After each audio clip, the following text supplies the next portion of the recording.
In this video, I'll share with you 10 tips for hiring a freelance editor so you can get the job done with as little stress as possible. And we're starting right now.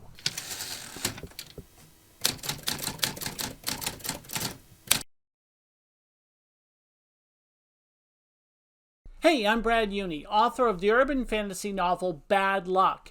If you want to see more videos on everything writing and self-publishing, including step-by-step how-tos, then go ahead and hit that subscribe button. And don't forget to ring the bell for notifications so you don't miss anything. It's important to make sure your book is as clean as possible before publishing it, and that means editing. But it's not so easy to hire a freelance editor. So a disclaimer is in order. You will need to do some research. The following tips will help you choose a great editor, and at the end, I'll recommend a site that can get you going in the right direction. Let me know in the comments below if there's any other questions you have regarding freelance editors. Tip 1. Identify the work you'll need. There are 3 different types of editing you can do on your book: developmental editing, line editing, and copy editing. If you want an overview on these types of editing, then watch my previous video, The Different Types of Editing. All 3 types of editing are essential to have your book ready for publication. But it's possible that you may have done all the developmental editing that you'll need for your book yourself.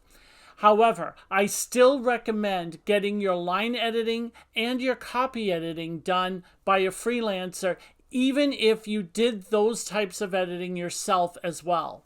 And if you are not so comfortable with the level of developmental editing that you did, you may want to hire an editor to do that as well.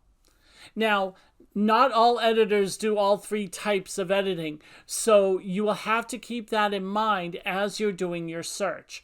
That's why it's a great idea to identify which types of editing you need to do up front before going on to the next step. Tip 2. Get referrals from other writers. If you know other writers, ask them what editors they worked with that they liked. It's always good to get recommendations from professionals that you can trust. You'll still have to vet the editor to make sure they're the right person for your book and your genre, but this gives you a good start. Tip 3. Look for editors who have worked in your genre. Every genre has its share of quirks that make it different from every other genre. For instance, in fantasy, you tend to have a lot of made-up names with odd punctuation that can throw off an editor that's not prepared to handle them. So it's always good to find an editor that knows how to work with the genre so that they can make sure they maintain the proper feel when they're doing their edits. Tip 4. Make sure your editor is experienced. When you're just starting out, it makes sense to save money where you can, but you can't cut corners on editing. Don't have a writer friend edit your book for you. This may save you a lot of money, but it's a bad idea for 3 reasons. 1. You need an experienced editor, not an experienced writer. Editors have certain training and experience in doing the actual guts of editing that writers just don't have. So you really need a proper editor to do the job. Number 2, another writer is likely to inject their own style into the edits that they give, which could differ from yours, and if you're not careful, produce a different tone for the book than what you were planning on having. And 3, it could create a conflict of interest between being your friend and being your editor. If a problem happens while you're working with your friend, it could end up with either your work suffering or your friendship suffering. It generally doesn't end well. Tip 5. Check their body of work. Once you've found a possible candidate, do some research on them.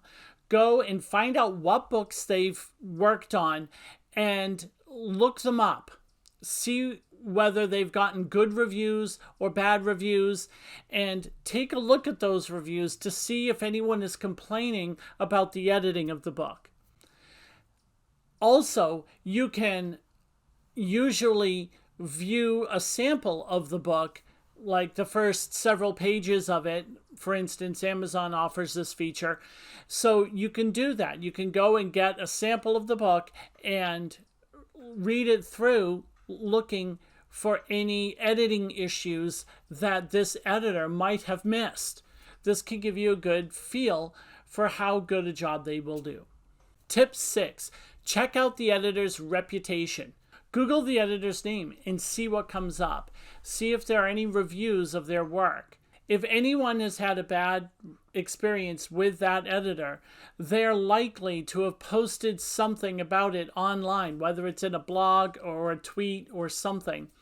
So try to find these things to see if your editor has had problems in the past. Tip 7. Consider freelance sites. There are websites out there that can help you find freelancers and even help get you in touch with them. Not all of the websites vet the freelancers they work with, so you have to take what they find with a grain of salt. You'll still have to do your research and interview them and so on in order to make sure they are the right fit for you. Tip 8, interview the editor.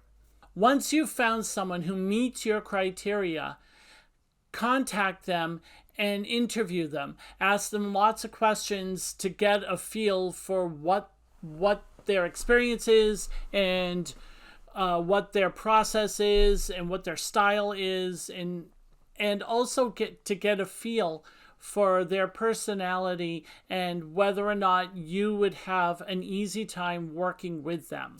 You can do this by any combination of phone, chat, email, whatever it takes to get that feel for this editor, to make sure that you will be able to work with them well. I cannot stress enough just how important it is to have a freelancer that you have a good working relationship with. It is important, and you don't want to skimp on that. Tip 9, payment. I use PayPal with most of my freelancers. It's an easy way to send money to someone. They don't even have to have a PayPal account. They just need an email address, and you can just send the money to them. Nice and easy. Most freelancers are good with working with PayPal. Although you can work with checks, most freelancers would prefer not to if they can help it, because it's slow, it's tedious, it's checks. However, there are some freelancers that take credit card, which can be a nice, easy way of making payments to them. Tip 10, the recommendation.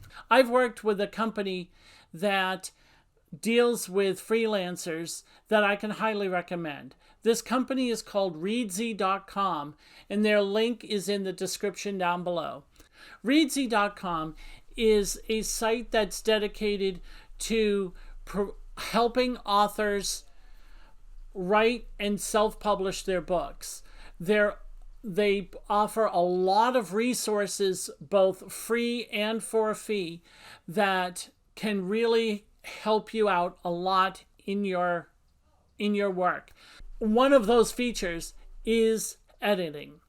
They actually hire editors.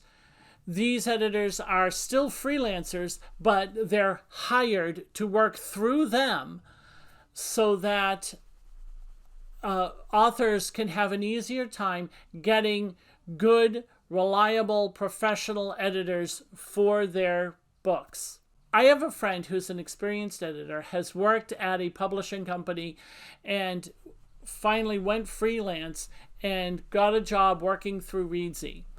She told me about the grueling process for getting that job, and they really have a high bar for the editors that work for them, and they did a lot of effort to vet her and to make sure that she was professional and experienced and capable to do a great job. If you liked these tips that I gave you today, hit that like button. It can really help me out. And if you want more videos about writing and self-publishing, including some in-depth step-by-step tutorials that walk you through a whole process, then go ahead and click that subscribe button. And don't forget to ring that bell so you don't miss out on anything. Thank you, and I'll see you next time.